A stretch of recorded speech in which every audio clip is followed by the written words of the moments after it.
battleship Missouri, 53,000-ton flagship of Admiral Halsey's Third Fleet, becomes the scene of an unforgettable ceremony marking the complete and formal surrender of Japan. In the Bay of Tokyo itself, the United States destroyer Buchanan comes alongside, bringing representatives of the Allied powers to witness the final capitulation. General of the Army Douglas MacArthur, Supreme Allied Commander for the occupation of Japan, boards the Missouri. Fleet Admiral Nimitz, Pacific Fleet Commander, and Admiral Halsey welcome MacArthur and his Chief of Staff, General Sutherland, aboard.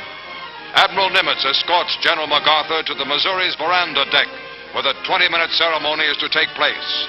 It is Sunday, September 2nd, 1945.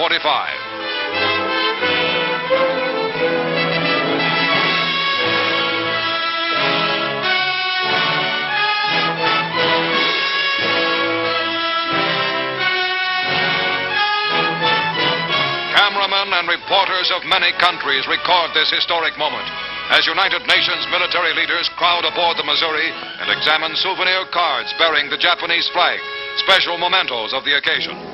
And now, in a Navy launch, the Japanese surrender party arrives. They are headed by Agent Mamoru Shigemitsu, Foreign Minister of the Japanese Surrender Cabinet, who was wounded by a Korean patriot in Shanghai years ago and walks on an artificial leg.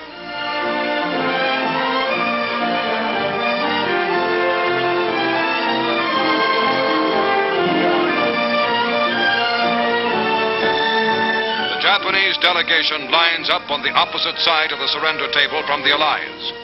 A war which had entered its 8th terrible year in China, which had raged for 3 years and 9 months for America and Britain, which was the brutal, costly eastern half of the most horrible worldwide war in human history, is now within minutes of ending for good. General MacArthur speaks. We are gathered here, representatives of the major warring powers, to conclude a solemn agreement whereby peace may be restored. The issues involving divergent ideals and ideologies have been determined on the battlefields of the world, and hence are not for our discussion or debate. The terms and conditions upon which surrender of the Japanese imperial forces is here to be given and accepted are contained in the instrument of surrender now before you.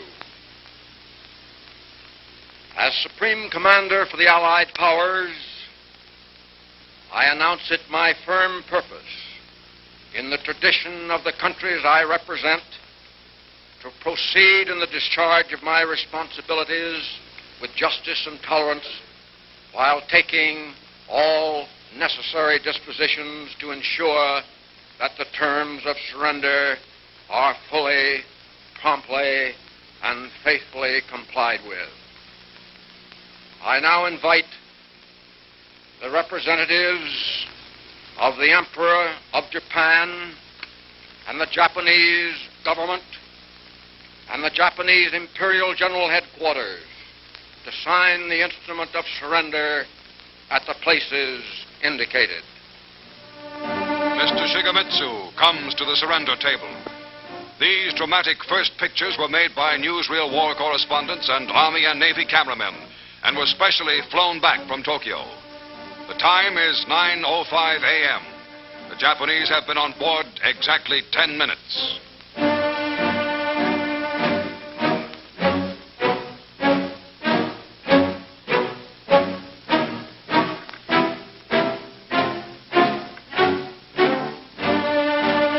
General Yoshijiro Umetsu of the Imperial General Staff signs for the Japanese Army.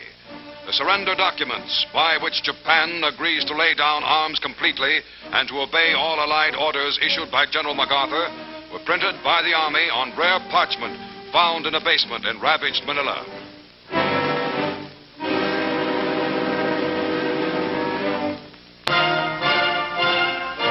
General MacArthur signs as Supreme Allied Commander.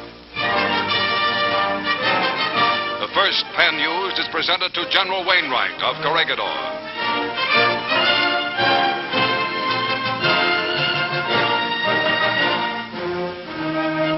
The second pen to British General Percival, commander at the surrender of Singapore. MacArthur uses 6 pens in all, affixing what will be the most important signature in Japan to the document that ends permanently that nation's regime of terror and aggression.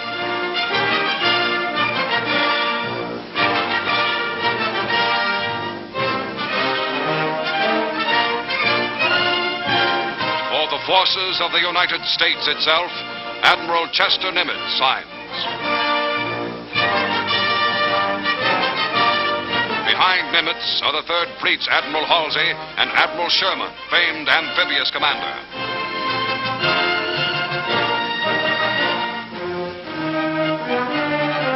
General Su Young Chang, Chief of Military Operations for the Chinese National Council, signs for China. Admiral Sir Bruce Fraser, commander of the British Pacific Fleet for the United Kingdom. Lieutenant General Kumsa Nikolaevich Derevyanko for Soviet Russia.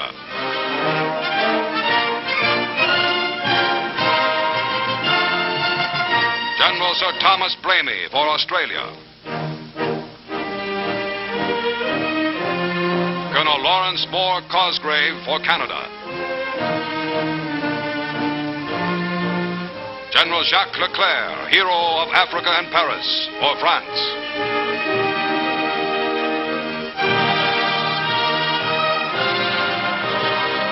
Admiral C.E.L. Helfrich for the Netherlands. Air Vice Marshal L.M. Issett for New Zealand.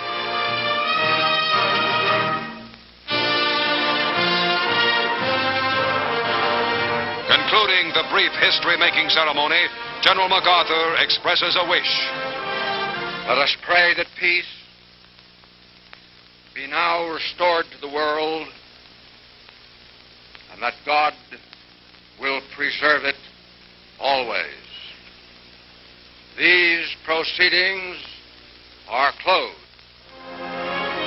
Swarms of United States aircraft fly in formation overhead as the ceremony ends. The final United Nations victory has been won. The war is over. Peace is here.